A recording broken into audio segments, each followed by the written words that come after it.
So tell me your connection to Peggy Churn and how you met, what your professional connections were, just how y'all are connected. Okay. I had heard about Peggy, obviously, but I got to know her on a personal and professional level when I became the principal at Underwood Elementary, where Peggy had been a principal at one time in her career. Peggy also lived right across the street from Underwood. I live in that same community, and so my morning runs would take me past Peggy's house. So we had a lot of common points.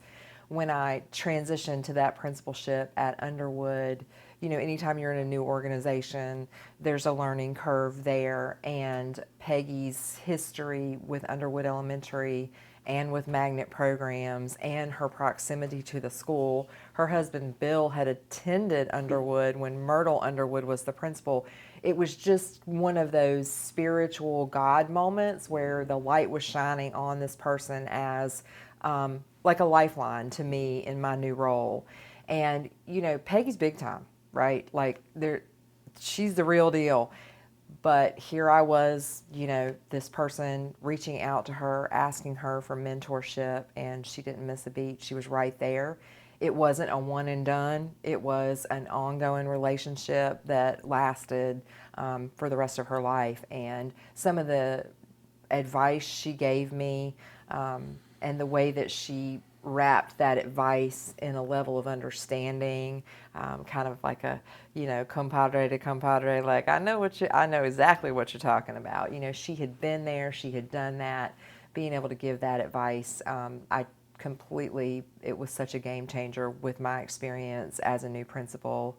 It made a challenging time a learning time and a positive So time. that was your first principalship, was It was my second second? principalship, but was, downtown Raleigh, Sure. inside the Yeah, Beltline, Underwood's big. history, history, Underwood's history. big time. Yeah. Yeah, yeah. What was she like as a mentor, as a coach that way? I mean, what was she like? Describe working with her. I think she was probably similar as a mentor and a coach to how she was in all of her roles, very selfless.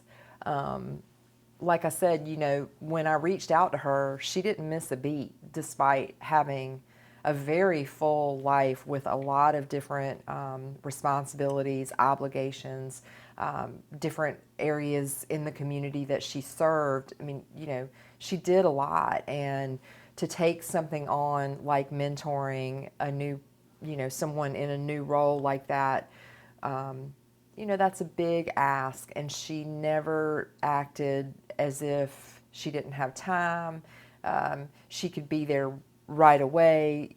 She could stay, for 15 minutes or she could stay for 3 hours. And that level of selflessness in service, really to me is how she was even when we interacted with each other on a personal level as friends. Like if I was on a run and she was out getting mail, uh, you know it could just be a wave, but 9 times out of 10 Mm-hmm.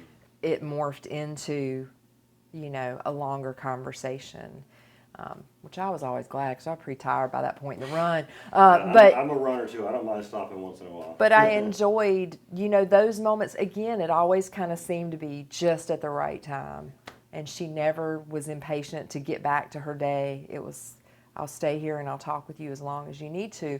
And as I moved on, and have had principalships since then and have had principal interns myself, she has been a person that I have had them reach out to because of her history, her context for understanding how schools operate and the importance of those roles.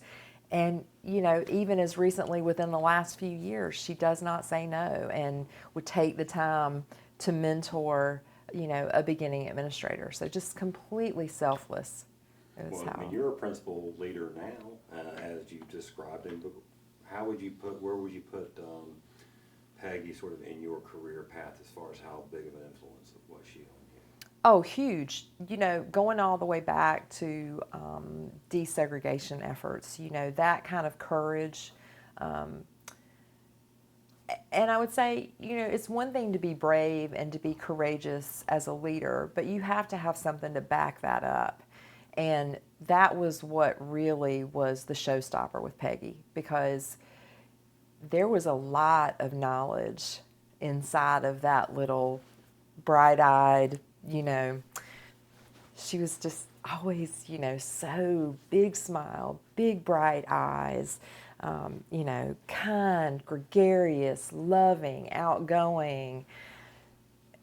But underneath that, and behind that was the years of knowledge and expertise and experiences that really were such a great blessing in hard situations like desegregation, or for instance, at Underwood, when we were trying to navigate some changes in how we were structuring our funding through foundations and public-private partnerships, and to have somebody in the room that brings with them that kind of institutional knowledge is such a blessing. So I would say that she was absolutely a role model, that you could be and you should be courageous, but you should also have the goods to back it up, and she definitely did. Just two last things. You're not the first person who's brought up desegregation and equity. Just I guess tell me something about what you observed and what she said to you about either why she was focused on it, or just how she led with that. Mm-hmm. Well, I wouldn't necessarily say that she was someone who did talk a lot about it or led with that. I mean, she was not a person to toot her own horn, right? I mean, she could be in a room full of people, and you might never know the kind of prestige that you had in your presence with Peggy, and sort of the historical influence that she had on our community.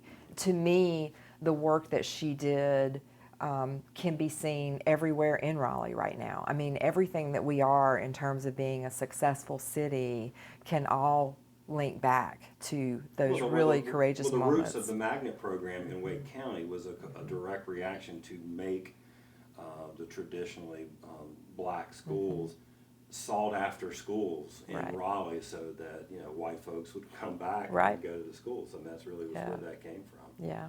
All right, last one. I asked you at the beginning if you could come up with one word to describe Peggy. What is it? Well, I would just say legend.